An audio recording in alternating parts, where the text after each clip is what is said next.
శ్రీ గురుభ్యో నమః. హరిః ఓం. వసుదేవసుతం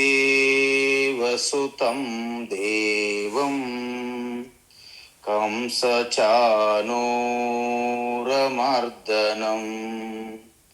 దేవకీ పరమానందం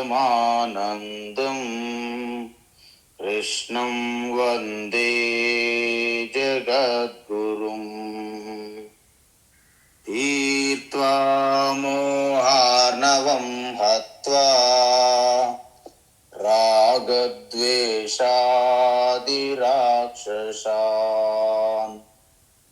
సీతా శాంతి సమాయుక్త ఆత్మా రామో విరాజతే.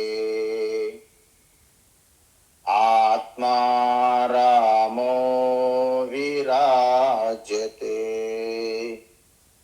ఆత్మస్వరూప బంధుగణ, మనం 13వ అధ్యాయం, చాలా ఇంపార్టెంట్ ముఖ్యమైనటువంటి అధ్యాయం భగవద్గీతలో. అయితే ముందుగా క్షేత్రము క్షేత్రజ్ఞ గురించి చెప్పారు. అర్జునుడు 6 ప్రశ్నలు, అంటే 6 విషయాల మీద తన యొక్క సందేహం అడిగారు. అప్పుడు భగవాన్ శ్రీకృష్ణ క్షేత్రము క్షేత్రజ్ఞ గురించి చెప్పి తరువాత వాటి మొత్తం మిశ్రమమే, ఆ మిక్సర్, సర్వ సృష్టి సకల వేదములు అన్నీ కూడా ఆ రెండింటి గురించి చెప్తున్నారని కూడా చెప్పారు. చెప్పి అవి మనం అనుభూతి చెందాలన్నా, ఆ జ్ఞానాన్ని పొందాలన్నా మనకు యోగ్యత కావాలి, సంసిద్ధత కావాలి, మన అధికారిత్వం కావాలి. అందువలన ఏ గుణములు మనలో ఉంటే ఆ తత్వము సునాయాసంగా అవలీలగా అందుకుంటామో ఆ గుణములను పెంపొందించుకోవాలని భగవాన్ సూచించారు. అవి 20 లక్షణములు ఉంటాయి, 20 గుణములు. వాటిని జ్ఞానము అంటారు. ఎందుకు? ఆత్మజ్ఞానాన్ని కలుగజేయడానికి కారణము కాబట్టి అది కూడా జ్ఞానమే. ఇప్పటి వరకు మనము ఎన్ని చూసామంటే 9 + 11 చూసాము, 12 కూడా చూసాం. అంటే 9 + 3 12 చూసి 13 చూస్తున్నాం. ఆసక్తి అనభిస్వంగ పుత్రధార గృహాదిషు చూసాం కదా. అయితే ఇప్పుడు ఏం చూస్తున్నామంటే 11వ శ్లోకం చూడాలి. ఈ 11వ శ్లోకములో మనకి ఏం చెప్పారు అంటే భక్తి గురించి చెప్తారనమాట ఇక్కడ. ఎందుకంటే భక్తి ఆల్రెడీ మనం చూసాం. మనం ఏమనుకుంటామంటే భక్తి వేరు, కర్మయోగం వేరు అనే భావన. అంటే సర్వ సాధనలు, అనేక సాధనలు ఉంటాయి, భక్తిని దాని నుండి వేరు చేస్తాం. అది పొరపాటు అంటున్నారు భగవాన్ శ్రీకృష్ణ. అందుకే 12 అధ్యాయులు మనం ఏం చూసాం? భక్తిని ఆ 5 మెట్లుగా, 5 పాదములుగా, 5 స్టెప్స్గా చెప్పారు. ఎందుకంటే భక్తి లేకుండా కర్మయోగం అసాధ్యం, భక్తి లేకుండా ఉపాసన అసాధ్యం, భక్తి లేకుండా జ్ఞానయోగ అసాధ్యం. అసలు భక్తి లేకుండా ఏ తపస్సు సాధన ఏది కూడా సాధ్యం కాదు నిజానికి. అందువలన మరి మనం ఏమనుకున్నాము, ఈ ద్వంద్వాలకి నుండి మనం ఎలా బయటపడతాము? ఏంటి ద్వంద్వాలు చూసాం కదా. ఇష్ట అనిష్ట అంటే 2 కలిగేటప్పుడు మనం ఎలా బయటపడాలి అంటే దానికి భగవాన్ ఏం చెప్పారంటే మనం ఆధ్యాత్మిక ఎదుగుదల ఒక్కటే దీనికి పరిష్కారము. స్పిరిచువల్గా మీరు గ్రో అవ్వాలి. అందువలన మరి అది గ్రో అవ్వాలంటే ఏం చెయ్యాలి అంటే 2 మార్గాలు ఉన్నాయి. ఏంటి? ఒకటి కర్మయోగము, 2 జ్ఞానయోగము. అయితే మీరు అనొచ్చు, మరి కర్మయోగము జ్ఞానయోగం 2 అయ్యేటప్పుడు 2 ఎందుకు, ఒక్కటి సరిపోతుంది కదా అంటారు. అయితే కర్మయోగం అనేది మీ జ్ఞానయోగానికి మిమ్మల్ని సిద్ధం చేస్తుంది. అంటే అందుకే స్వామి దయానంద సరస్వతి అంటారు, కర్మయోగం అనేది ఫస్ట్ ఎయిడ్ ట్రీట్మెంట్ లాంటిది. మనకి ఎక్కడైనా యాక్సిడెంట్ అయ్యి చిన్న గాయం తగిలింది, బ్లీడింగ్ అంటే రక్తం వస్తుంది. సో అప్పటికప్పుడు మనము హాస్పిటల్లో డాక్టర్ దగ్గరికి వెళ్ళే ముందు ఒక చిన్న ఫస్ట్ ఎయిడ్, ప్రాథమిక చికిత్స అంటారు, దాన్ని చేస్తారు. అదేం చేస్తుంది? ఆ తాత్కాలికమైనటువంటి ఉపశమనం కలిగిస్తుంది, కొంత తాత్కాలికమైన శాంతి. అందువలన కర్మయోగము ద్వారా మీకు తాత్కాలికమైనటువంటి శాంతి లభిస్తుంది, కానీ శాశ్వతం కాదు. మరి శాశ్వతమైనటువంటి ఉపశమనం కావాలంటే హాస్పిటల్కి వెళ్ళాలి, ఫస్ట్ ఎయిడ్ ఒకటి సరిపోదు. కాబట్టి కర్మయోగం కూడా పూర్తిగా మీకు పరమశాంతి, శాశ్వతమైనటువంటి శాంతిని ఇవ్వలేదు. కాబట్టి అక్కడ నుండి మనం ఎక్కడికి వెళ్ళాలి? జ్ఞానయోగంకి వెళ్ళాలి. అంటే ఇప్పుడు కర్మయోగం అంటే ఏంటి? 2వ అధ్యాయం నుంచి చెప్పుకుని వస్తున్నాం మనం. అందువలన కర్మయోగం అంటే ఏంటంటే ఈశ్వరార్పణ బుద్ధితో మన కర్మలన్నీ చేస్తూ ఆ కర్మల ద్వారా వచ్చే ఆ రిజల్ట్, ఆ ఫలాలు ఏవైతే ఉన్నాయో వాటిని ఈశ్వర ప్రసాద బుద్ధిగా స్వీకరించడాన్ని కర్మయోగము అంటారు. ఇది ఫైనల్ డెఫినేషన్. అందువలన ఇంతకీ ఇప్పుడు భక్తి అంటే ఏమిటి అంటే కర్మయోగము ప్లస్ ఉపాసన యోగము ప్లస్ జ్ఞానయోగము కలిపితే 3 మిక్సీలు వేసామనుకోండి, అప్పుడు బయటకు వచ్చేదే పరమభక్తి, పరాభక్తి అంటారు దాన్ని. అయితే ఈ యొక్క ద్వంద్వాలని మనము ఎప్పుడు సమభావముతో, సమత్వం నిత్యం. ఎందుకు? కొంతమంది అనుకుంటారు, ఏమండి ప్రతిరోజు క్లాస్ వింటున్నాం కదా, అప్పుడు మేము సమభావంతోనే ఉంటున్నాం కదా స్వామి, ప్రతిరోజు ఉదయం సమభావంతో ఉంటే సరిపోతుందా? కుదరదు. మరేమంటున్నారు?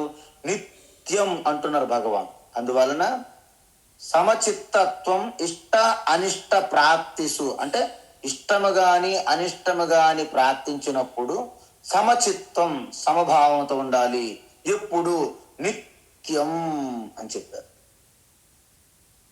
అలా చెప్తూ ఇప్పటి వరకు మనకి అసక్తి 2, 3, 3 + 3 6 అంటే 9, 15 లక్షణాలు చూసాము. ఇప్పటి వరకు మనం ఎన్ని చూసాము? 15వది చూసాము. అయితే కొనసాగిస్తున్నారు భగవాన్.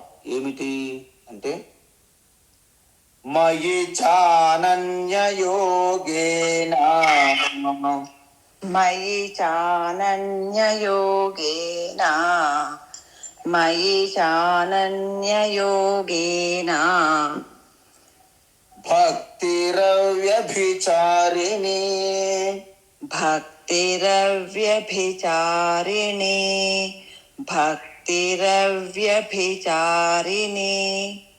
వివిక్త దేశ సేవిత్వం, వివిక్త దేశ సేవిత్వం, వివిక్త దేశ సేవిత్వం అరతిర్జన సంసది, అరతిర్జన సంసది, అరతిర్జన సంసది మయి చానన్య యోగేన భక్తిరవ్యభిచారిణి, మయి చానన్య యోగేన భక్తిరవ్యభిచారిణి, మయి చానన్యయోగేన భక్తిరవ్యభిచారిణే వివిక్త దేశ సేవిత్వం అరతిర్జన సంసది. వివిక్తదేశసేవిత్వం అరతిర్జన సంసది వివిక్తదేశసేవిత్వం అరతిర్జన సంసది. ఉత్తమం. అయితే ముందు శ్లోకంలో ఏం చెప్పారు? నిత్యం చ సమచిత్తత్వం ఇష్టానిష్టోపపత్తిషు అని చెప్పారు. అయితే అంటే ఏంటి? మీరు ఈ ద్వంద్వాల నుండి ఎప్పుడు ఎల్లప్పుడూ సమత్వం పాటించాలి అని చెప్పారు. మరి ఎలా చెప్పాలి, ఎలా పాటించాలి మనము అంటే కర్మ ఫలాన్ని ప్రసాద భావనతో స్వీకరించాలి. ఇది సొల్యూషన్. ప్రసాద భావన అంటే ఏంటి చెప్పండి? అంటే మనం ఏమనుకుంటామంటే ప్రసాదం అనేసరికి ఏ టెంపుల్, ఏ తిరుపతో లడ్డూను, ఏ శ్రీశైలము పులిహారను, ఇలా ప్రసాదం అంటే తినే ప్రసాదంకి వెళ్ళిపోతుంది మన దృష్టి. కానీ మనకు వచ్చినటువంటి ప్రతి ఒక్కటి కూడా ఈశ్వరు నుండి వచ్చినటువంటి కానుక, గిఫ్ట్ ప్రతి ఒక్కటి. మరి ఎందుకు ప్రసాదం అంటారు ఇవి తినేవాటికంటే? మనం ప్రసాద అంటే ప్రశాంత చిత్తం, ప్రశాంత చిత్తం. ఈ ప్రశాంత చిత్తం వలన ఈశ్వరుని నుండి, భగవంతుని నుండి వచ్చినటువంటి ఏ కానుకైనా, ఏ పదార్థమైనా భగవంతుని నుంచి వచ్చింది కాబట్టి అది మన ప్రశాంత చిత్తాన్ని ఇస్తుంది. కాబట్టి అందువలన మనం తినే పదార్థం కూడా మనకి ప్రసాదంగా పిలుస్తాము. చూసారా? మనం తినే మన దేవాలయాలలో మనకి పండితులు, పూజారులు ఇచ్చినటువంటి ఆ ప్రసాదాన్ని మనం ఎందుకు ప్రసాదం అంటున్నామంటే అది ఈశ్వరుని నుండి కానుకగా వచ్చింది మీ వద్దకి. అది మీ మనస్సుని, చిత్తాన్ని ప్రశాంతంగా చేస్తుంది. కాబట్టి అంటే మనస్సు యొక్క ప్రశాంత చిత్తాన్నే ప్రసాద అంటారు. కాబట్టి ఆ ప్రశాంత చిత్తమునకు దోహదము చేసే ఏ మెటీరియల్ అయితే, ఏ కానుక అయితే భగవంతుని నుంచి వచ్చిందో దాన్ని కూడా ప్రసాదం అంటారు. అందువలన మనం ఏది మన జీవితంలో వచ్చినా దాన్ని ప్రసాదంగా స్వీకరించినప్పుడు ఇంక ఎటువంటి తక్కువ ఎక్కువ, మంచి చెడు, శత్రు మిత్రు, లాభ నష్టము, జయాపజయము, మాన అవమానాలు, ఇవి ద్వంద్వాలు అంటారు. ఈ ద్వంద్వాల నుండి మనము బయటపడగలుగుతాము. ఎందుకంటే ప్రతి ఒక్కటి కూడా ఈశ్వరు నుండి వచ్చినటువంటి ఆ బహుమానం, గిఫ్ట్, కానుకలే. అందువలన కర్మయోగానికి భిన్నంగా భక్తి యోగం అంటూ ఏమీ ఉండదు నిజానికి చెప్పాలంటే. మరి భక్తి యోగానికి భిన్నంగా కర్మయోగం ఏమైనా ఉందా? అది కూడా లేదు. అందువలన మనము వేదము ఎప్పుడైతే మనం పాటిస్తామో దాని మీద శ్రద్ధాభక్తి ఉంటుందో అప్పుడు మీకు అర్థమవుతుంది వేదం ఏం చెప్పింది. కర్మయోగము, ఉపాసన యోగము, జ్ఞాన యోగము, ఆ మూడు కలిపితేనే నిజానికి వాస్తవమైన భక్తి అవుతుంది అప్పుడు. సో ఇక్కడ ఏంటో చెప్తున్నారు భగవాన్, ఏం చెప్తున్నారు అంటే అనన్యయోగ భక్తి. అనన్యయోగ భక్తి మహి అంటే నాలో, అంటే నా మీద అంటే ఏంటి? కృష్ణ పరమాత్మ అంటే కేవలము మురళి పట్టుకుని కృష్ణ కాదు ఇక్కడ. మయి అంటే మొత్తం సకల సృష్టికి సృష్టి స్థితి లయకర్త. అంటే సృష్టి స్థితి లయ స్వరూప తుము ఆనంద రూప, తుమి హో బ్రహ్మ, తుమి హో విష్ణు, तुम हो शंकर रूप, आओ महादेव दर्शन दीजो, आओ वसुदेवा दर्शन दीजो, तुम हो जगत के दाता అని అన్నట్టు ఈ సృష్టి స్థితి లయకు కారణమైన పరమాత్మ. ఇక్కడ మయి అంటే కృష్ణ అంటే ఏంటంటే కృష్ణ పరమాత్మ ఆ శుద్ధ చైతన్య స్వరూపంగా చెప్తున్నారంట మనకు. ఇప్పుడు ఏమంటున్నారంటే, ఎవరైతే ఇప్పుడు మనకి కృష్ణ అనే కాకుండా కొంతమందికి ఆ కనకదుర్గ దేవి, కొంతమందికి సుబ్రహ్మణ్య గణేష్, కొంతమందికి సూర్య భగవాన్, కొంతమందికి రామ, కొంతమందికి ఇంకా శివ. అంటే ఏ ఇష్టదేవతంగా మీరు ప్రారంభించినా, ఏ ఏకరూప ఉపాసన మీద ప్రారంభించినా పైకి అలా వెళ్తారు. అందుకే మనకి 7వ అధ్యాయంలోనే చెప్పారు ఇది. యో యో యాం యాం తనుం భక్తః శ్రద్ధయాచ్యుతమిచ్చతి తస్య తస్యాచలాం శ్రద్ధాం తామేవ విదధామ్యహం. చూసారా, మీరు ఏ దేవతలు మీరు పూజించినప్పటికీ, ఏ దేవతలు పూజించినప్పటికీ వారిపైన శ్రద్ధ కలిగేందుకు నేనే దోహదం చేస్తాను అంటున్నారు భగవాన్. మళ్ళీ ఏ దేవతల నుండి మీకు అనుగ్రహం వస్తుందో, ఆ ఫలితం మీకు వస్తుందో అది కూడా నా నుండే వాళ్ళ ద్వారా వస్తుంది, ఆయా దేవతల ద్వారా వస్తుంది అంటారు. మరి మిగతా దేవతలు అంటే ఏమిటి? ఈయనంటే ఏంటంటే ఈయన సమష్టి పరమాత్మ అయినప్పుడు మిగతా దేవీ దేవతలన్నీ ఈ పరమాత్మ యొక్క విభూతులే. ఇప్పుడు మనం ఒక విషయం అనుకుందాం. భారతదేశమునకు ప్రధానమంత్రి ఒకరు ఉన్నారు. వారి దగ్గర నుండి మనకి ఏదైనా రావాలంటే డైరెక్ట్గా ప్రధానమంత్రి నుండి రాదు. రాష్ట్ర ముఖ్యమంత్రి ద్వారా, రాష్ట్ర మంత్రుల ద్వారా, రాష్ట్రంలో ఉన్నటువంటి మీ నియోజకవర్గం ఎమ్మెల్యే ద్వారా, మీ యొక్క ఏరియాలో ఉన్నటువంటి కౌన్సిలరు అక్కడ నుండి వస్తుంది. కౌన్సిలర్ ద్వారా మీకు వచ్చినప్పటికీ అది ప్రధానమంత్రి నుండి వచ్చినదే. కౌన్సిలర్కి మీరు ఏ విధంగా మీరు ఆదరిస్తారో ఈ ఆదరించడం కూడా ప్రధానమంత్రికి చెందుతుంది.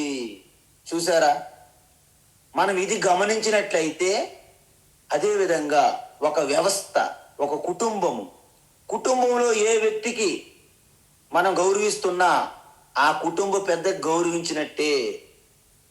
ఏ వ్యవస్థ ఆఫీస్ అయినా అంటే ఇవన్నీ కూడా ఎలా పనిచేస్తున్నాయో మీరు గమనిస్తే యావత్ సృష్టి అంతటికి కూడా ఒక చైతన్య పరమాత్మ ఆధారంగా ఉంటే ఆ పరమాత్మ యొక్క విభూతులే సకల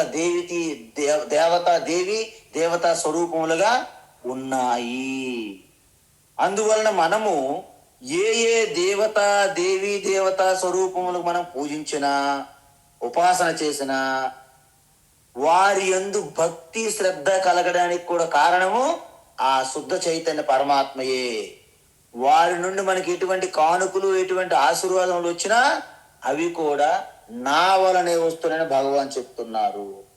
కాబట్టి ఖచ్చితంగా ఇప్పుడు ఇంతకీ ఈ భక్తి, ఈ అనన్య యోగ భక్తి అనేది ఏ భక్తుల గురించి చెప్తున్నారు మీకు డౌట్ రావాలి.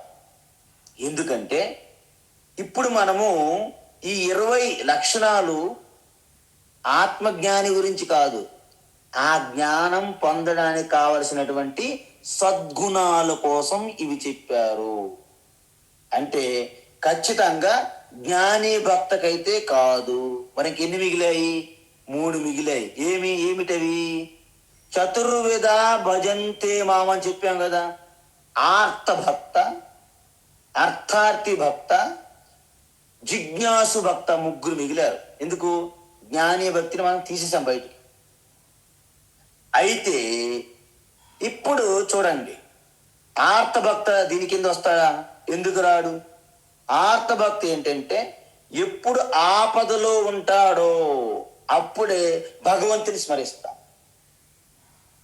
సో ఇక్కడ ఆపదలో ఉన్నవారే భగవంతుని స్మరిస్తారు. కాబట్టి ఇక్కడ మనకు ఒకటి తెలిసిపోయింది ఏంటంటే, ఇక్కడ ఈ అనన్య భక్తి చేసే భక్తులు మాత్రము ఆర్త భక్తి కాదు. ఏమండి? ఆర్త భక్తి కాదు.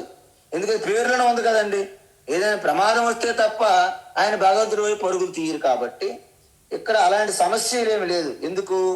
మనకేంటంటే నిరంతరం భగవంత్ చింతన చేసే భక్తి అంటున్నాం కాబట్టి ఆర్తభక్తి పోయింది. పునః అర్థార్థి భక్తి ఏమైనా ఉందా? అది కూడా లేదు. ఎందుకు? అర్థార్థి భక్తి ఏంటంటే వ్యాపారం. నేను మీకు ఇది ఇస్తాను భగవంతుడా, నాకు అది ఇవ్వాలి, మాకు అది తీర్చిపెడితే మీకు ఇది పంపిస్తాము. ఈ బిజినెస్ చేస్తారు వాళ్ళ భక్తిలో. కాబట్టి అర్థార్థి భక్తి కూడా అవుట్. ఇక్కడ మిగిలింది ఏంటి? ఒకే ఒకటి. ఏంటది? జిజ్ఞాసు భక్తి. సో జిజ్ఞాసి భక్తిలో భక్తుడు నేను పలాయింది సమర్పిస్తాను, నాకు పలాయింది కావాలనే ఉండదు. ఆయన లక్ష్యం ఏంటంటే భగవంతున్నే లక్ష్యంగా పెట్టుకుంటారు వారు. కాబట్టి ఈ ప్రపంచంలో ఏది శాశ్వతం కాదని, ఈ నామరూపములన్నీ తాత్కాలికముగా కనిపిస్తూ ఉన్నాయే తప్ప అవి నిత్యం కాదని, నిత్యము అనిత్యము ఈ రెండింటి మధ్య వివేకము తెలుసుకుంటారు. కాబట్టి ఎప్పుడైతే అనిత్యమైనటువంటి సంబంధాలు, అనిత్యమైనటువంటి ఈ నామరూపాలు, వస్తువులు, వ్యక్తులు సర్వం ఇవన్నీ కూడా తాత్కాలికములు, క్షణికములు అని తెలుసుకుంటారు. కాబట్టి వాటిపైన వైరాగ్యం కలుగుతుంది. అప్పుడు వారు ప్రతిదానికి భగవంతుని తప్ప వేరే దేని మీద కూడా విశ్వాసం ఉండదు వారికి. దానినే అవ్యభిచారిణి భక్తి అంటారండి. ఇక్కడ వ్యభిచారిణి అంటే మారిపోయేది, మార్పు చెందేది, వికారాలు పొందేది. అంటే ఊసర వెళ్ళి అంటారు కదండి. ఈ ఊసర వెళ్ళి రంగులు మారుస్తుంటాది. అందువలన ఇక్కడ అవ్యభిచారిణి అంటే ఎప్పుడికి మారనది. అంటే మీకు ఎటువంటి కష్టం వచ్చినా, మీకు ఎటువంటి బాధ, ఇబ్బంది కలిగినా మరింత దృఢంగా పట్టుకుంటారన్నమాట. అందుకే కుంతీమాత చివరిలో భగవానికి ఏమడిగారంటే, అమ్మ నువ్వేమైనా నా నుండి కోరుకోవాలనుకుంటే కోరుకో అని అడిగారు. ఆ తల్లి ఏమడగాలి? ఇప్పటి వరకు సమస్యలు ఉన్నాయి కృష్ణ, నాకు ఇప్పుడు ఆనందంగా మంచి రాజభోగాలతో ఆ యొక్క రాజమాతగా ఉండాలని కానీ ఏమీ కోరుకోలేదు ఆవిడ. ఒకటే కోరుకున్నది ఆవిడ, కృష్ణ నిరంతరము నా నుండి బాధలు, కష్టాలు దూరం చెయ్యొద్దు అన్నారు. ఇది ఎక్కడ విచిత్రమైన కోరిక అని అన్నారు కృష్ణ.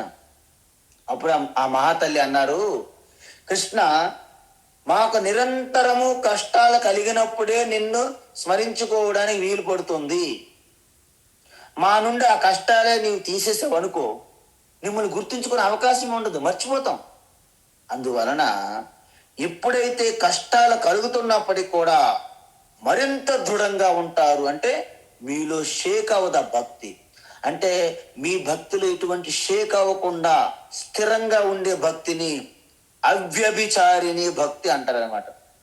అందుకే చెక్కు చెదరని ఏకాగ్రతతో పూజించడము, ఆరాధించడాన్ని అనన్య యోగము అవ్యభిచారిణి భక్తి అంటారు.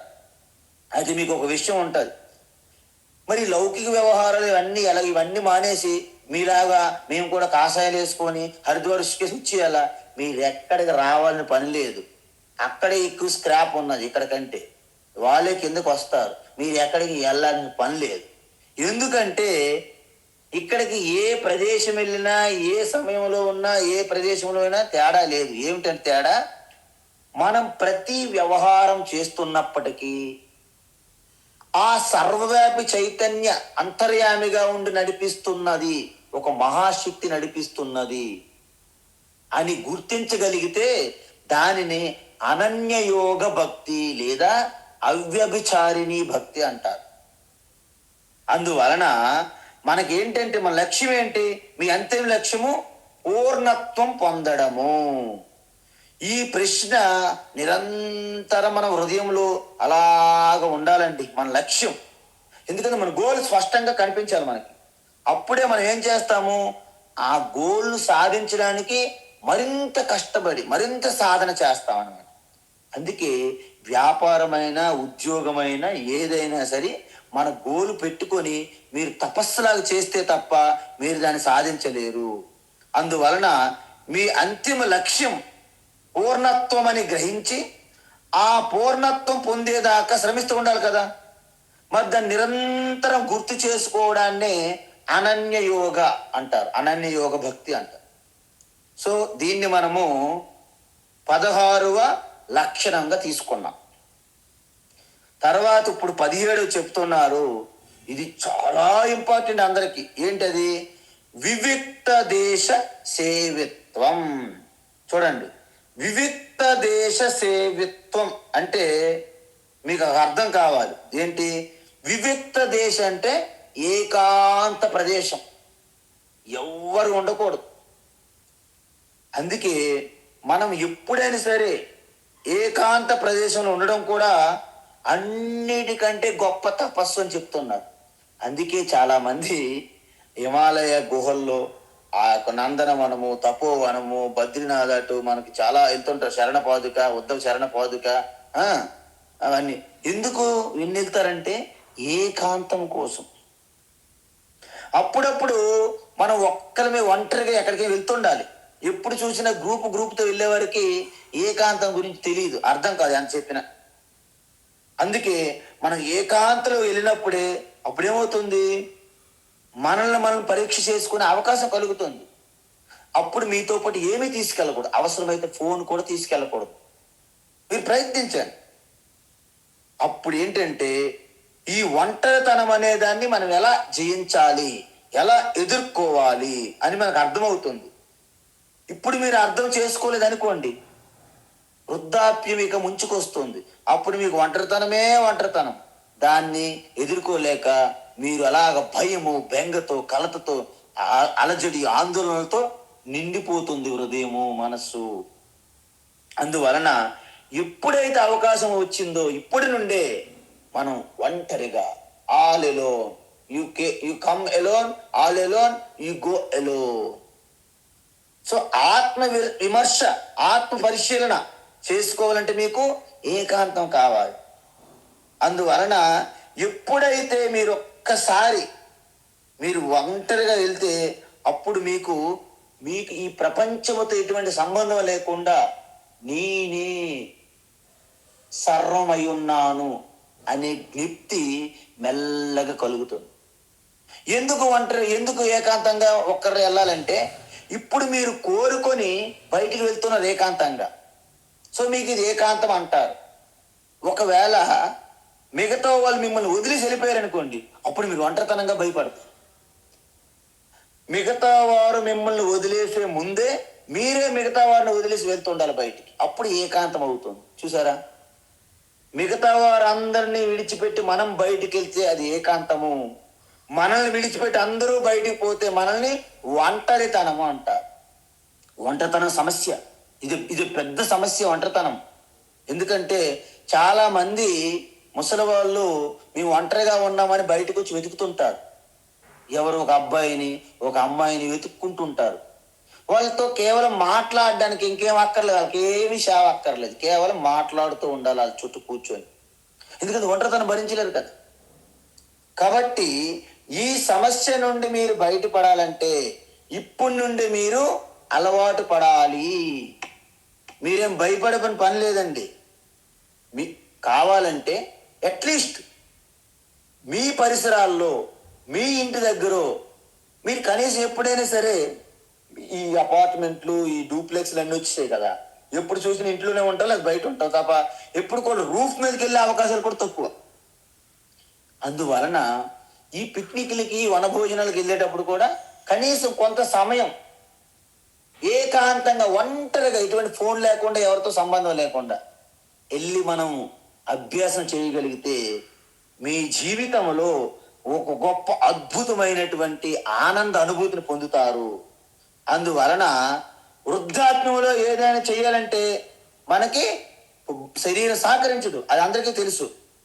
పోనీ ఎవరైనా మీ దగ్గర నుండి తీసుకెళ్ళాలంటే వారంత ఖాళీగా ఉన్నారా? ఎవ్వరూ ఖాళీగా లేరండి, మొత్తం బిజీ. కాబట్టి మనము ఎవరు మనకు తీసుకెళ్లరు, మనం అప్పుడు ఎక్కడికి వెళ్ళలేము. కాబట్టి ఆ సమయములో మీకు ఒక జాకెట్, ఒక కవచం లాగా ఈ ఏకాంతం పనిచేయాలంటే ఇప్పటి నుండి మనము ప్రాక్టీస్ చేయాలి. ఎందుకంటే మనం ఈ ప్రాక్టీస్ చేయలేదనుకోండి, మనం ఒక చాదస్తం వస్తుంది అంటారు. ముసలితనంలో మనకేంటి చాదస్తం పెరిగిపోయిందిరా అంటారు. అంటే ఏంటి? అప్పుడు మనం ఏం మాట్లాడుతున్నాం వివేకం కోల్పోతాం, మన శరీరం పట్టు కోల్పోతాం, మన బుద్ధి మన సరిగా పనిచేయు. అప్పుడు కనీసం మన యొక్క మాటల కబుర్లు ఎవరైనా వినడానికి రారు. పోని ఎవరైనా విశాల హృదయంతో ఎవరైనా వచ్చారనుకోండి, మనం ఏం చేస్తాము? గాంధీ ఆ సమయం జీవితంలో ఉన్న విషయాలను చర్చించి మొదలెడతాం. అక్కడి నుండి మొదలు పెట్టుకుని కథలు చెప్పుకుంటే ఎవరు కూర్చొని వింటారు? కాబట్టి ఈ విధమైనటువంటి ప్రాబ్లం మనకు ఉన్నది. అందువలన వివిక్త దేశ సేవిత్వం అంటున్నారు ఇక్కడ. ఎందుకు వివిక్త దేశం అంటే ఏకాంత ప్రదేశం అండి. సేవిత్వం అంటే నిరంతరం తరచుగా అక్కడే ఉండుట అంటే సేవిత్వం. అసలు దీనిని ఎవరైతే పాటిస్తారో వారే ఆత్మదర్శనానికి అర్హులు. ఎందుకంటే శంకరాచార్య ఒక శ్లోకమే రాశారు దీని గురించి. ఏకాంతే సుఖమాశ్యతాం పరతరే చేతసమాధీయత పూర్ణాత్మా సుసమీక్ష్యత జగదిదం తద్బాధితం దృశ్యత ప్రాకర్మ ప్రవిలాప్యతాం చితిబలాత్ నాప్యుత్తరైశ్లిష్యత ప్రారబ్ధం తిహ భుజ్యత అతపరా బ్రహ్మాత్మనా స్థీయత. అంటే ఏకాంతే సుఖమాశ్యత. ఏకాంతం అంటే ఒంటరితనం కాదు. ఏకాంతం అంటే ఈ ప్రపంచం అంతా కూడా కదిలిపోతున్నా మారిపోతున్న ఈ ప్రపంచ నామరూపాల నుండి మీ ఆత్మస్వరూపంలోకి తొంగి చూడడాన్ని ఏకాంతం అంటారు. ఆ ఏకాంతంలో సుఖములో ఉంటూ పరతరే చేత సమాధీయతాం, మీ బుద్ధి మనసుని మీ ఆత్మస్వరూపానికి అనుసంధానం చేస్తూ ఉండాలి. పూర్ణత్వ సుసమీక్షతాం, అదే అనంతమైన తుర్యానందం బ్రహ్మానందము, దాన్ని పరిశీలిస్తూ అలాగ నిధిధ్యాసన చేస్తూ ఉండాలి. అప్పుడు మీకేం తెలుస్తుంది? ఈ జగత్తంతా నామరూపాలుగా ఉన్న జగత్తు జారిపోయింది, జారిపోతున్నదమ్మా జిగు జిగు జిగు జిగు అంటూ జగత్తు అంటారు. అంటే ఇదంతా మెరుపులే తప్ప వాస్తవం సత్యము లేదు అని తెలిసిపోతుంది మీకు. అందువలన ఈ జగత్తు యొక్క బాధిత్వం మీకు అర్థమైపోతుంది, నామరూపాలు. మరి అప్పుడు ఏమవుతుంది? ప్రాకర్మ ప్రవిలాప్యత. ప్రాకర్మ అంటే సంచిత కర్మ ఏదైతే ఉందో మీ యొక్క అకౌంట్ ముందు, అదంతా కూడా మీ జ్ఞాన సామర్థ్యం, జ్ఞాన ఖడ్గము, జ్ఞానాగ్నిలో దగ్ధమైపోతుంది. చితిబల నాప్యుత్తరైశ్లిష్యత. మళ్ళీ ఆ జ్ఞానం కలిగిన తరువాత కొత్త కర్మలు, వాటి యొక్క సంస్కార వాసనలు మీకు యాడవ్వవు. మరి శరీరము ప్రారంధంతో వచ్చిన దాని సంగతి ఏమిటి? ప్రారబ్ధంతో ఇక భుజ్యత, అది అనుభవాల ద్వారా మెల్ల ఖర్చు అయిపోతుంది. బ్రహ్మాత్మనాస్థీయత, అది ఎప్పుడైతే దాని సమయం అయిపోయిన తర్వాత పంచభూతాలలో ఈ శరీరం కలిసిపోయిన తర్వాత బ్రహ్మాత్మనాస్థీయత, కొండ ఎప్పుడైతే పగిలిందో లోపల ఉన్న ఖాళీ ప్రదేశం ఏమయ్యింది? బయట ఆకాశము లోపల ఖాళీ ప్రదేశం ఒకటిగా మారిపోయింది, అంతే. ఆ విధంగా ఆ బ్రహ్మస్వరూపంలో మీరు లయమైపోతారు. దానిని విదేహముక్తి. శరీరం ఉన్నప్పుడు కూడా మోక్షములో ఉంటే దానిని జీవన్ముక్తి అంటారు. సో ఈ విధంగా ఈ యొక్క వివిక్త దేశ సేవిత్వం చాలా ముఖ్యమైనది. ఇప్పుడు మనకి 17 గుణగణాలు చూసాం, సద్గుణాలు. నెక్స్ట్ ఏమంటున్నారంటే అరతిహి జన సంసది. అరతిర్ జన సంసది చూడండి 18. అంటే జనరల్గా ఒక గుంపు ఒకళ్ళ కంటే ఇద్దరు వచ్చారనుకోండి, అప్పుడే స్టార్ట్ అవుతుంది మన యొక్క రచ్చ రచ్చ. అందువలన మనం ఎప్పుడు కూడా దుష్టంగం స్టార్ట్ అవుతుంది. ఈ దుష్టంగం నుండి మీరు అలర్ట్గా ఉండాలండి. ఎలాగైతే సిగరెట్ పెట్టి మీద ఎలాగైతే రాస్తారో స్మోకింగ్ ఇంజూరియస్ టు హెల్త్, లేకపోతే కాజెస్ క్యాన్సర్ ఏదో రాస్తారు, అలాగా మనం ఎక్కడైనా సరే గ్రూపులుగా గుంపులుగా వెళ్ళామనుకోండి, వారు అనేక విషయాలు చర్చిస్తారు తప్ప అసలు విషయాలు చర్చించరు. కాబట్టి ఎప్పుడు కూడా మనము వాళ్ళ నుండి దూరంగా ఉండాలి. మరి ఎవరిని కలవాలి మనము? ఎందుకంటే ఇక్కడ జన సంసది అన్నారు అంటే అందులో మీ బంధువులు వస్తారు, మీ మిత్రులు వస్తారు, మీ యొక్క కుటుంబ సభ్యులు వస్తారు, మీ ఆఫీసులు వస్తారు, మీ వ్యాపారం చేస్తున్న భాగస్వామి ఎవరైనా రావచ్చు. కాబట్టి ఈ జన సంసది అంటే ఏంటంటే ఒక్కసారి మనకి ఇలా వచ్చి కలుస్తారు, అప్పుడు మనకు ఆనందం అనిపిస్తుంటుంది. What a merry jolly good time అని ఫీల్ అవుతాం స్టార్టింగ్ ఆరంభంలో. కానీ అది మనకి వ్యసనంగా మారిపోతుంది, ఎడిక్ట్ అవుతాం. ఎందుకంటే మనము ఎప్పుడు కూడా దాని నుండి బయటపడే ప్రశ్నే ఉండదు. ఎందుకంటే ఇప్పుడు ఎక్కడికి వెళ్ళినా 24 hours 24 గంటలు కూడా ఇప్పుడు హైదరాబాద్ లాంటి సిటీలో పగలు రాత్రి తెలియదు. నేను ఒకసారి కొండాపూర్లో ఒకరోజు రాత్రి 1:30 సమయంలో మేము బయటకు వచ్చాం. అంటే అప్పటి వరకు మేము పడుకోలేదు. ఆ రోజు వచ్చేసరికి మొత్తం పట్ట పగలగా లైట్లు ఉన్నాయి, జనం తిరుగుతూ ఉన్నారు రోడ్ల మీద. మాకు డౌట్ వచ్చింది, ఇప్పుడు టైం అంతా చూస్తే రాత్రి 1:30. ఎందుకంటే అక్కడ నైట్ షిఫ్ట్లు ఈ యొక్క హైటెక్ సిటీలు ఉంటాయి కదా కంపెనీస్, వాళ్ళు నిరంతరం క్యాబులతో వెళ్తూ వస్తూ పోతూ ఉంటారు నైట్ షిఫ్ట్ అని. కాబట్టి మనకు రాత్రి పగలంటే ఏం తెలియదండి. అందువలన నిరంతరం మనము ఆ జన సంచారంలో కొట్టుకుపోతాం. యూ జస్ట్ లాస్ట్ అన్నమాట. అందువలన దుస్తంగము ఈ దుస్సంగాన్ని విడిచిపెట్టి సత్సంగాన్ని చేయమన్నారు తప్ప మీరు ఎప్పుడు కూడా ఈ చుట్టూ జనము ఆ మందబలము ఇవంతా ఏర్పాటు చేసుకోవద్దు అంటున్నారు.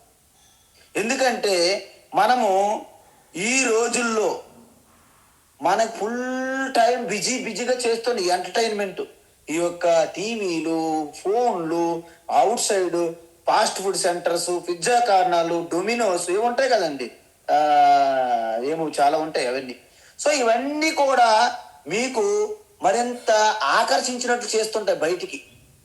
కాబట్టి మీరు ఎప్పుడు కూడా మీరు ఒంటరిగా ఉండి మీ ఆత్మ పరిశీలన చేసుకోవడానికి అవకాశమే ఉండదు. అందువలన ఈ సత్సంగం అనేది మీ జీవితంలో ఒక అంతర్భాగం కావాలి. అంటే ఎలాగా? మన చుట్టూ ఉన్నవారు ఆత్మచింతనలో చేసే ఆ డిస్కషన్నే సత్సంగం అంటారు. అది వీలు కాకపోతే మీ అంతట మీరే నిధిధ్యాసనలో ఉండాలి. ఏంటి నిధిధ్యాసన అంటే చిదానంద రూప శివోహం శివోహం, నా పుణ్యం నా పాపం నా సౌఖ్యం నా దుఃఖం, నా మంత్రో నాతీతం నా వేదా నా విజ్ఞా, అహం భోజనం నైవ భోజ్యం నా భోక్తా, నా మృత్యు నా శంకా నా మే జాతి భేద, పితా నైవ మే నైవ మాతా న జన్మ, నా బంధు న మిత్రం గురు నైవ శిష్య, చిదానంద రూప శివోహం శివో. ఇది ఒక్కసారి ఏకాంతములో మీ ఆత్మచిత్తన వైపు చూస్తే అప్పుడు కలిగే ఆనందాన్ని మీరు సృష్టిలో ఏ సుఖముతో కూడా పోల్చి చూడలేని ఆనందాన్ని పొందుతారు. ఇది మనకు అప్పుడప్పుడు వస్తుంది. ఎలా వస్తుందంటే సర్వం విస్మరించి మనకు తెలియకుండానే ఆ స్టేట్లోకి వెళ్ళిపోతాం. అప్పుడు మనకు ఆనందం వస్తుంది. కానీ దాన్ని మనం గుర్తించలేం.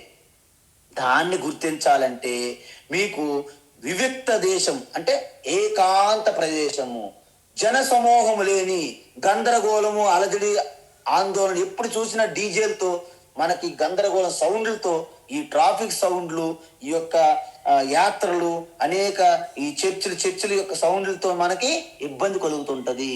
అందువలన ఆ యొక్క గొప్ప విలువ ఏంటంటే అరతి జన సంసది. రతి అంటే రమ్ము, అంటే ఆ యొక్క ఆ సుఖాన్ని, జాయ్ అని అర్థం. అంటే ఈ జన సమూహంలో మీకు ఎటువంటి జాయ్ కలగదు, అరతి అంటారు అన్నమాట. అందుకే చూడండి, రతి అంటే జాయ్ అనమాట. దాన్ని ఎలా వచ్చింది సంస్కృతంలో? రమ్ అనే ధాతువు నుంచి వచ్చింది. అందువలన ఆ రమ్ ధాతువు ఏంటి, మనకి జాయ్ కలిగిస్తుంది, ఆనందం. అందువలన అక్కడ రమ్ము నుంచి రమ్ము వచ్చింది. అందుకే చాలా మంది ఆ రమ్ము అనుకొని రమ్ము తాగుతూ పోతున్నారు. వాళ్ళు ఇంకా లాస్ట్ దేర్ కంప్లీట్ ఎడిక్ట్ అయిపోయి ఆ రమ్ములో పడిపోయి వ్యసనంగా అయిపోయి మొత్తము ఆరోగ్యం క్షీణించి, ఇక్కడ నాకు ఈ లౌకిక జీవితము లేదు, ఆధ్యాత్మిక జీవితం లేదు, రెండింటికి చెడ్డ రేవడి త్రిశంకో స్వర్గం మాదిరిగా జీవిస్తున్నారు. అందువలన ఇప్పటి వరకు మనం ఏంది చూసాము? 18 చూసాం. అరతిర్ జన సంసది. ఇప్పుడు చివరి శ్లోకం, అంటే ఇక్కడ కన్క్లూడ్ చేస్తున్నారు భగవాన్ శ్రీకృష్ణ.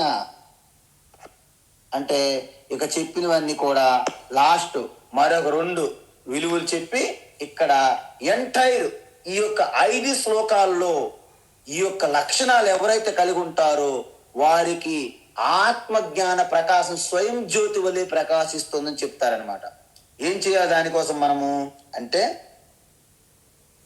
అధ్యాత్మ జ్ఞాన నిత్యత్వం, అధ్యాత్మ జ్ఞాన నిత్యత్వం, అధ్యాత్మ జ్ఞాన నిత్యత్వం, తత్వజ్ఞానార్థ దర్శనం, తత్వజ్ఞానార్థ దర్శనం, తత్వజ్ఞానార్థ దర్శనం, ఏతజ్ఞానమితి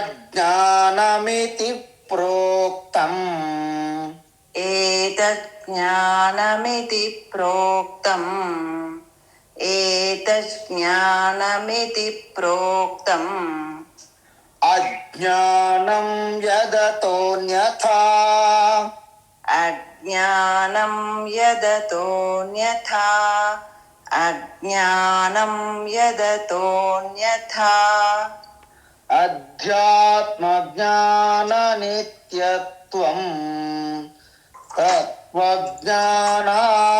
దర్శనం, అధ్యాత్మ జ్ఞాన నిత్యత్వం, తత్వజ్ఞానార్థ దర్శనం, అధ్యాత్మ జ్ఞాన నిత్యత్వం, తత్వజ్ఞానార్థ దర్శనం, ఏతజ్ఞానమితి ప్రోక్తం, అజ్ఞానం యదతోన్యథా, ఏతజ్ఞానమితి ప్రోక్తం, అజ్ఞానం యదతోన్యథా, ఏతజ్ఞానమితి ప్రోక్తం, అజ్ఞానం యదతోన్యథా. ఉత్తమం. అయితే ఇప్పుడు ఏం చెప్తున్నారు భగవాన్ శ్రీకృష్ణ అంటే, ఇప్పటి వరకు 18 చెప్పాం కదండి. ఇప్పుడు 19వ లక్షణం ఏమంటున్నారంటే, తత్వజ్ఞానార్థ దర్శనం. అంటే తత్వజ్ఞానం పొందితే కలిగే లాభమేమిటి? ఈ తత్వజ్ఞానము, ఆత్మజ్ఞానము పొందితే మీకు వచ్చే లాభం ఏంటి? ఎందుకంటే ఎటువంటి ప్రయోజనం లేకుండా ఎవరు ఏది చెయ్యరు. ప్రయోజనం అనుద్దిశ్య మందోపి న ప్రవర్తతే అన్నారు. అంటే శాస్త్రంలో ఏం చెప్పారంటే, ఇటువంటి ప్రయోజనం ఆశించకుండా ఎంత మందబుద్ధి మూడులైనా ఏది చెయ్యరు అంటున్నారు. బట్ ఆ మూడులు కూడా ఏదో ప్రయోజనం చూసే చేస్తారు, ఏదో ఒకటి. కాబట్టి మందబుద్ధులే ఎటువంటి ప్రయోజనం లేకుండా ఏది చేయనప్పుడు మీలాంటి వివేకవంతులు, ఒక సాధకులు ఎటువంటి ప్రయోజనం లేకుండా ఎందుకని చేస్తాం మనం? కాబట్టి ఇంతకీ ఈ తత్వజ్ఞానం వలన కలిగే ప్రయోజనం ఏమిటి అంటే, మనం చేస్తున్న ఈ సాధనలు ఈ పెంపొందించుకొని ఈ విలువలని గుణాలను వృద్ధి చేసుకుంటాం దేనికోసము? జ్ఞాన యోగ్యత ప్రాప్తి కోసము. అసలు ఇంతకీ జ్ఞానయోగ ప్రాప్తి దేనికోసం? జ్ఞానం పొందడానికి. మరి జ్ఞానం దేనికోసము? మోక్షం కోసం, ఇంక దేనికోసం? అందుకే మనం ఏది చేసినా మనం ఒకటి పొందాలి అనే దాని మీద మనకి ఎక్కువ శ్రద్ధ, దాని గొప్పతనం మనకు ఉందనుకోండి, అది పొందడానికి చేసే సాధన మీద కూడా మనకి అభిమానము, గౌరవం ఉంటుంది. అవునా కాదా? మనం ఏదైనా చేయండి.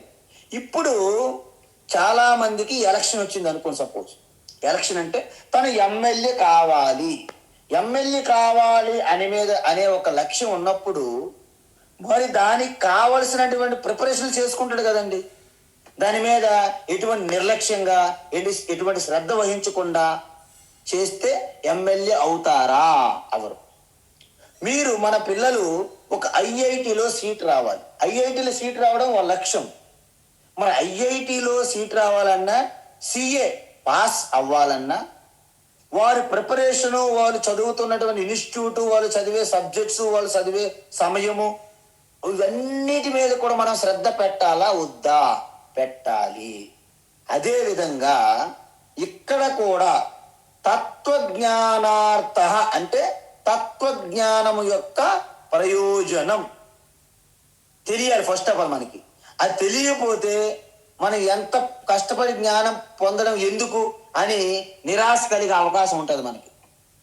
అందువలన నిరంతరము కూడా ఆ తత్వజ్ఞానం, ఆత్మజ్ఞానం నాకు ఏమి ప్రయోజనం కల్పిస్తుంది, అందుకే దానికి అడ్వర్టైజ్మెంట్ లాగా భగవాన్ ఎన్నిసార్లు చెప్పారండి? 18 శ్లోకాలు 2వ అధ్యాయంలో చెప్పారు. ఏమిటది? స్థిత ప్రజ్ఞ లక్షణాలు. ఆ స్థిత ప్రజ్ఞ లక్షణాలు చెప్పారు. అదేవిధంగా మనకి మొత్తం గీత మొత్తం కూడా ఆ పరమ భక్తి యొక్క లక్షణాలు 12వ అధ్యాయం చూసాం, 7వ అధ్యాయం చూసాం, 9వ అధ్యాయం చూసాం, ఇంకా చూస్తూ ఉంటాం. ఇంకెక్కడ చాలా 14, 16, 17 ఇవన్నిట్లో కూడా పరమ భక్తుల యొక్క లక్షణాలు వస్తాయి. 14వ అధ్యాయం అయితే గుణాతీతుని యొక్క లక్షణాలు కూడా వస్తాయి అక్కడ. అది కూడా భక్తియే. సో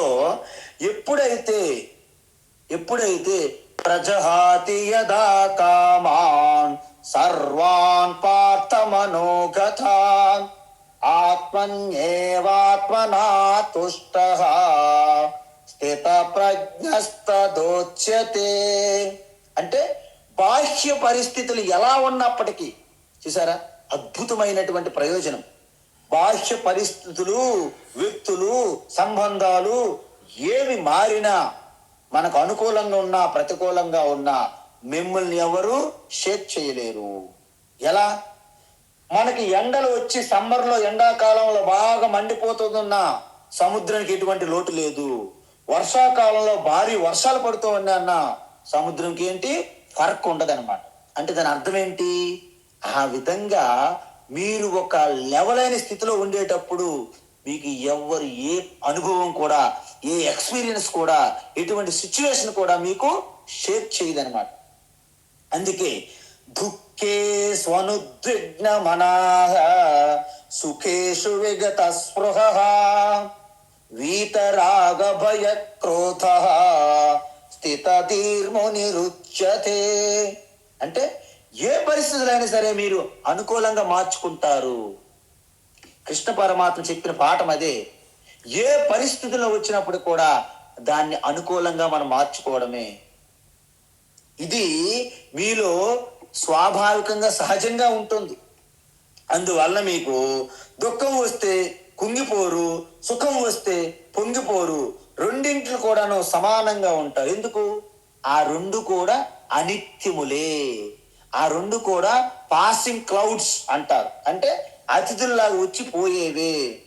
అందువలన సపోజ్ అంతా ఈ రోజు వరకు బాగానే ఉన్నారు, ఈవేళ మార్నింగ్ చిన్న జ్వరంలా ఉంది. అప్పుడు మనం ఏమనాలి? ఏ జ్వరమా, ఇప్పుడే వచ్చావా, thank you, when you will go, ఎప్పుడు వెళ్ళిపోతున్నావు అన్నట్టు మనం అడుగుతుండాలి జ్వరానికి. అప్పుడు జ్వరము ఫీల్ అషేమ్డ్, సిగ్గుపడుతుంది జ్వరం. వీళ్ళేం మనుషులయ్యా బాబు, నేను వచ్చినట్టే వెంటనే అడుగుతున్నావు ఎప్పుడు పోతావని.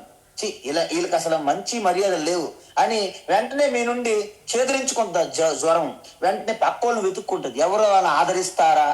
జ్వరం, అమ్మయ్య జ్వరం, నాకు మెడిసిన్ కావాలి, మందులు కావాలి, ఎవరు చనిపోతున్నామో, జ్వరం, టెంపరేచర్ పెరిగింది, ఈ టెన్షన్లు ఎవరైతే పడుతుంటారో అమ్మయ్య వీళ్ళు అసలైన వాళ్ళు, నాకు మంచి మర్యాదలు మంచి హాస్పిటాలిటీ ఇస్తున్నారు అని జ్వరము అనుకుంటుందంట స్వామి చిన్మయానంద అన్నారు.